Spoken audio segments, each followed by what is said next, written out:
Baik, assalamualaikum warahmatullahi wabarakatuh. Hari ini kita akan mempelajari tentang adaptasi. Adaptasi tidak lain penyesuaian makhluk hidup dengan lingkungannya. Makhluk hidup ini baik tumbuhan maupun hewan. Adaptasi digolongkan menjadi 3 bagian. Yang pertama yang disebut dengan adaptasi morfologi, yang kedua fisiologi, yang ketiga adalah tingkah laku. Perbedaan ketiganya, kalau morfologi adalah penyesuaian bentuk atau alat tubuh terhadap lingkungannya, kalau fisiologi penyesuaian fungsi alat tubuh terhadap lingkungannya, sedangkan tingkah laku penyesuaian diri terhadap lingkungan dalam bentuk tingkah lakunya. Sebagai contoh adalah bentuk paruh cakar, itu adalah morfologi. Sedangkan kalau bentuk usus yang panjang pada herbivora itu fungsi pada fisiologi, sedangkan autotomi, mimikri, dan yang lainnya itu termasuk tingkah laku.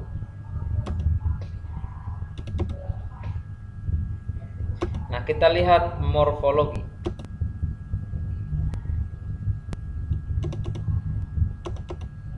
Penyesuaian pada paruh burung. Setiap jenis burung hanya memakan jenis makanan tertentu, sehingga paruh burung yang makan jenis yang sama pasti memiliki makanannya sama. Jadi kita di sini tidak dihafalkan bagaimana jenis-jenis burung, tapi lihat bentuk paruhnya. Kalau paruhnya seperti ini, pasti makanannya adalah seperti ini juga. Kita lihat. Nah, kalau burung yang contohnya seperti ini, nah, lihat cirinya, tidak dihafalkan namanya. Kalau cirinya itu paruhnya berkantong, maka burung ini makanannya adalah ikan.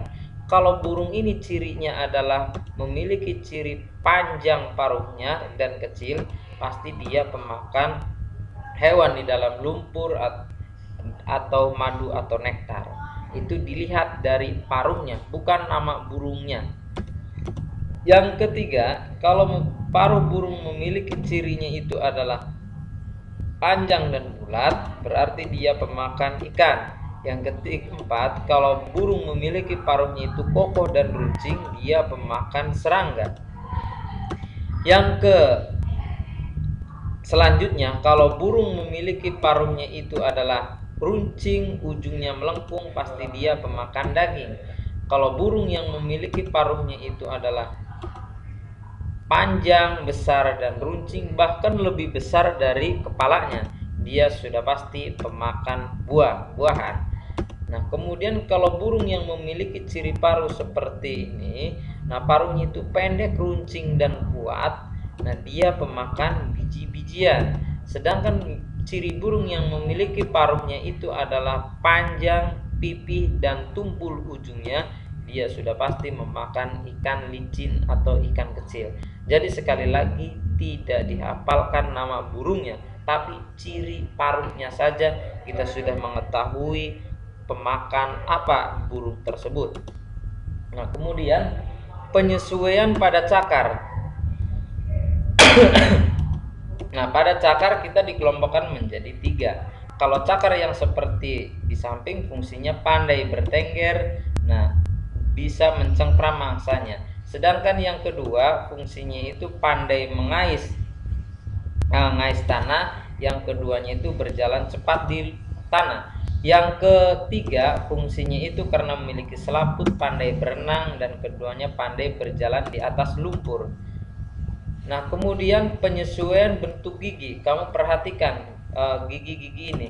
Yang ini adalah hewan herbivora, ini karnivora, ini omnivora. Ketiga-tiganya memiliki ciri kalau herbivora gerahamnya itu datar. Perhatikan, ini gerahamnya adalah datar semua. Sedangkan karnivora memiliki cirinya itu gigi seri dan gigi taringnya itu tajam-tajam. Kamu perhatikan gambarnya. Ini gigi seri dan taringnya tajam. Nah, yang ketiga omnivora memiliki gigi serinya tajam dan gerahamnya itu datar. Ini gigi seri yang di depan dan ini adalah gigi gerahamnya. Nah, itu ciri-ciri dari bentuk gigi. Yang selanjutnya adalah penyesuaian pada posisi mata. Perhatikan kedua gambar ini. Yang satu kelinci ini posisi matanya itu adalah di depan, di samping. Yang kedua ini memiliki kelebihan bisa melihat ke segala arah tapi tidak fokus melihat benda atau tidak jelas. Yang kedua matanya di depan. Nah, kalau di depan sebaliknya saja, dia bisa melihat benda dengan fokus tapi tidak bisa melihat ke segala arah. Itu perbedaan antara mata di samping dengan mata di depan. Yang selanjutnya penyesuaian pada habitat. Perhatikan untuk unta ini. Unta memiliki beberapa kelebihan. Yang pertama dilihat dari punuk. Punuknya itu adalah berisi lemak yang saat diperlukan dapat dipecah menjadi makanan dan minuman atau air. Yang kedua, bulu dua baris bulu mata. Fungsinya adalah melindungi mata dari pasir dan matahari. Yang ketiganya, lubang hidung. Lubang hidung ini adalah bisa menutup secara otomatis, yaitu untuk mencegah pasir pada saat badai. Yang terakhir, dua jari kaki yang menyatu mencegah kakinya supaya tidak tenggelam di dalam pasir. Perhatikan gambar berikut ini. Wow.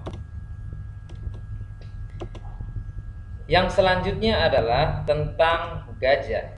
Nah, kamu perhatikan kedua gambar ini. Gajah yang satu adalah gajah Asia, yang kedua gajah Afrika. Tapi tidak penting nama ini. Tapi yang penting adalah perhatikan telinganya. Ternyata gajah Asia dapat hidup di daerah yang dingin, cirinya telinganya kecil. Sedangkan yang Afrika dapat hidup di panas karena telinganya itu besar. Jadi dilihat dari telinganya. Telinganya yang besar karena dia bisa mempercepat penguapan di dalam tubuhnya. Nah, selanjutnya perhatikan ini gajah iseng ini. Nah, kalau kamu bisa membandingkan kedua hewan ini, perhatikan hewan manakah yang hidup tahan terhadap panas. Perhatikan telinganya. Nah, ternyata rubah kecil atau telinganya besar, ternyata rubah kecil dapat hidup di tempat panas, telinganya besar. Nah, ini telinganya besar. Rubah merah hidup di tempat dingin, telinganya kecil. Nah, sama seperti gajah tadi. Cara hewan melindungi diri. Yang pertama, belalang sembah, yaitu dengan cara mimikri. Musang, pura-pura mati. Bunglon, dengan kamuflase atau merubah sesuai dengan bentuk keadaan. Cicak, autotomi atau mutusin ekor. Cumi-cumi dengan tinta hitam. Siput dengan masuk cangkang. Badak dengan culaknya. Terenggiling dengan menggulung badannya seperti bola. Sigung dengan cairan yang bau busuk. Ini adalah aposematik. Bengkarung Australia, aposematik ini adalah menggertak. Ular bisa dengan racun dan membelit. Landak dengan duri yang tajam. Banteng dengan tanduk. Tawon dengan sengatan. Cara tumbuhan hijau, ternyata tumbuhan pun bisa melindungi diri. Ini adalah bambu. Bambu melindungi diri dengan menggunakan bulunya di kulitnya. Yang kedua adalah salak, melindungi diri dengan mengeluarkan duri. Kemudian ini adalah karet, melindungi diri dengan getahnya. Dan ini adalah tumbuhan batu, melindungi diri dengan menyamar. Perhatikan dua perbedaan ini. Yang pertama adalah pohon teratai, yang kedua adalah tumbuhan yang satu tumbuhan teratai, yang dua adalah tumbuhan kaktus. Keduanya memiliki perbedaan, daunnya lebar, sedangkan kaktus daunnya kecil. Yang dua akarnya serabut, yang ini adalah akarnya panjang. Nah, yang tiga batangnya berisi udara, yang ini adalah batangnya berlapisan lilin. Makanya teratai mampu hidup di daerah yang berair, daunnya lebar biar mempercepat penguapan. Sedangkan untuk kaktus daunnya kecil untuk memperlambat penguapan. Daun kecil ini berbentuk duri. Terima kasih. Wassalamualaikum warahmatullahi wabarakatuh.